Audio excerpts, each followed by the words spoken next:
As we discussed before the break, this morning's top story is the election of Pope Leo XIV. And we're joined now by the Archbishop of Dublin, Dermot Farrell. Thank you so much for joining us this morning, Archbishop Farrell. I have to say, you did previously moot that the new Pope would be a surprise, and you were right. Yes, I think I probably could say this morning the Holy Spirit was truly working when the cardinals got together for the election of Pope Leo XIV. He wasn't. He was there, all right. I did hear his name mentioned, but he wasn't the top of the list. So a little bit of a surprise. I think you could judge that by the silence of the congregation when the name was announced. There was a kind of a couple of seconds there when nobody reacted, trying to figure out who's this. Yeah.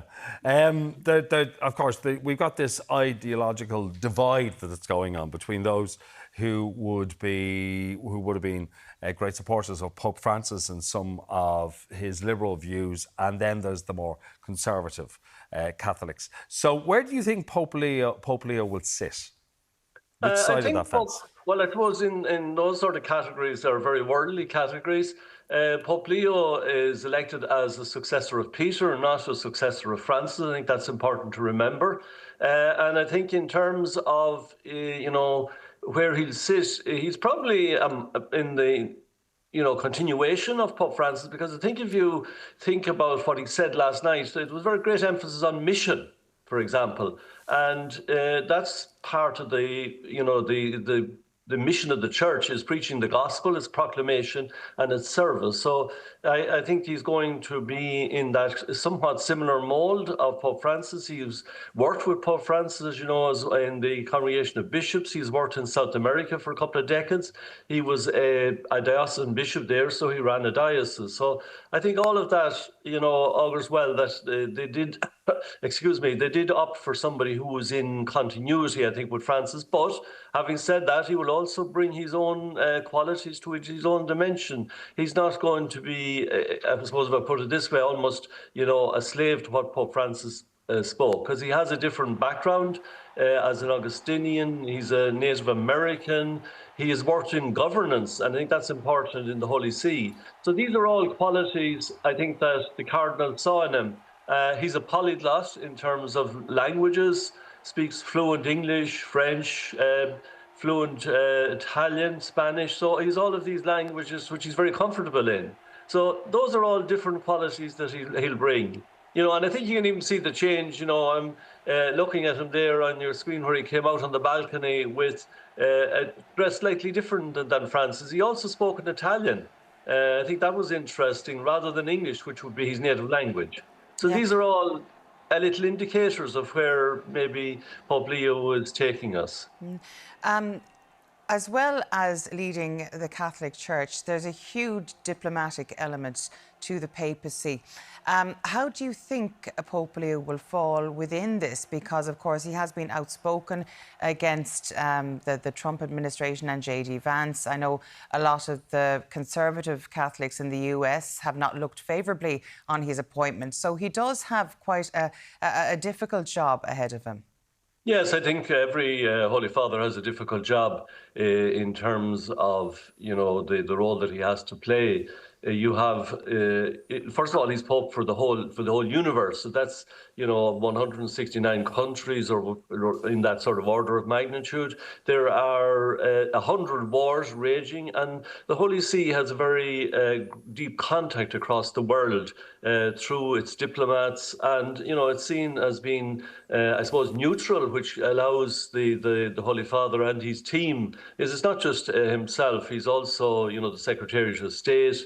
There's an Archbishop there, Paul Gallagher, an English Archbishop, who's responsible for relationship between the states. And all of these, with their nuncios, are able to work in these countries where you have warring factions, and to be able to speak to both sides so as to try and bring about peace. And you saw a very good example of how that worked. You think of the fiasco of the meeting between Zelensky and Trump in the White House. And yet the Holy See used the occasion of Francis' funeral, with that iconic photograph of just Trump and Zelensky sitting down to try and talk some sort of sense and just before the funeral in the basilica, literally sitting in the middle of the floor of the basilica, just the two of them on chairs. So that's part of, I suppose, the reach of the Holy See, the part of what it's able to play in terms of peace negotiations. Yeah, well, look, he has said that he wants to build bridges. And we look at some of the comment that's already coming out of America, as Gina was telling us just before the break, he's been referred to as the Marxist Pope. So he's got, there's going to be some big bridges that he will have to build, particularly in the US. I think that the American church is a very divided church. It's very polarized. Anybody that's familiar with that church, and you see that quite regularly, and even in the type of programs. So there are bridges always to be built, but the Catholic Church is a wide church in terms of going from people that are on the very left to the very right. You have people who are part of the Catholic Church, maybe who were baptized and maybe never stood in a church again until they were brought in their coffin. And you have others who are, staunch members, they're daily mass goers, they're very committed.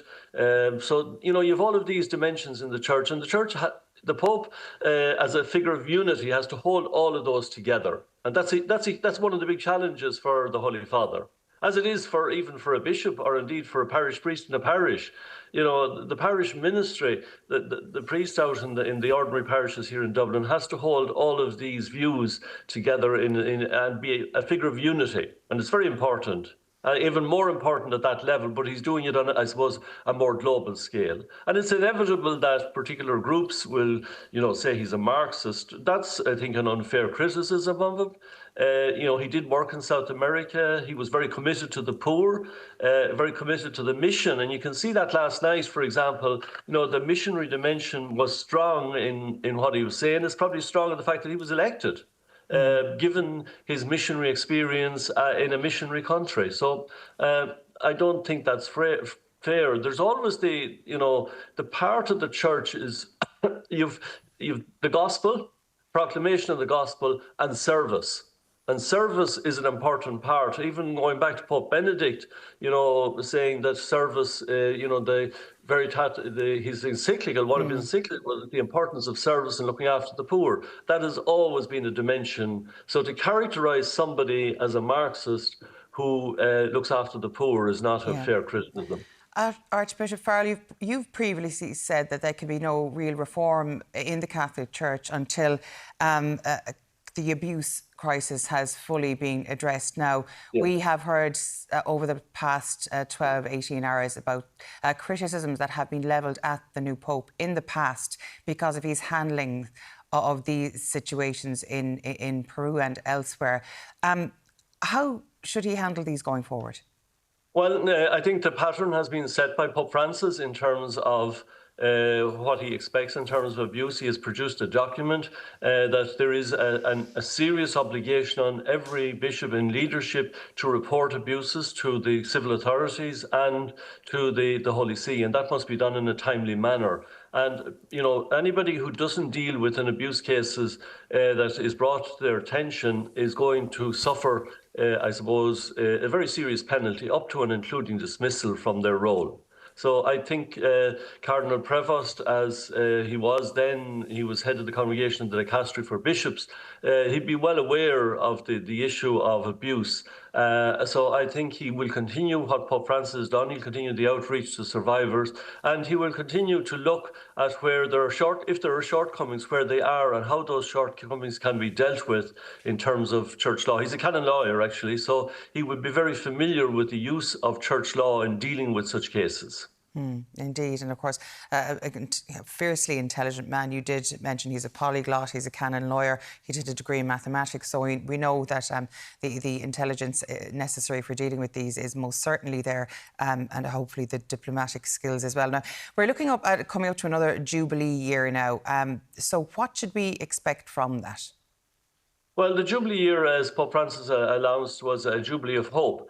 And hope is a very important dimension of the Christian faith. It's not just, I hope tomorrow will be a good day, or I hope there'll be better weather, or I hope we get a nice Pope. But our hope is ultimately founded in the one person, Jesus Christ, So, we have to have that dimension of hope, which is grounded, as I said, in the Lord rather than just in what's going to happen tomorrow. So that Jubilee will continue. There are all these various Jubilee celebrations throughout the year, which are actually continued right up to Pope Francis' death and since, and they will continue on, and very much Leo XIV will be very much part of those celebrations.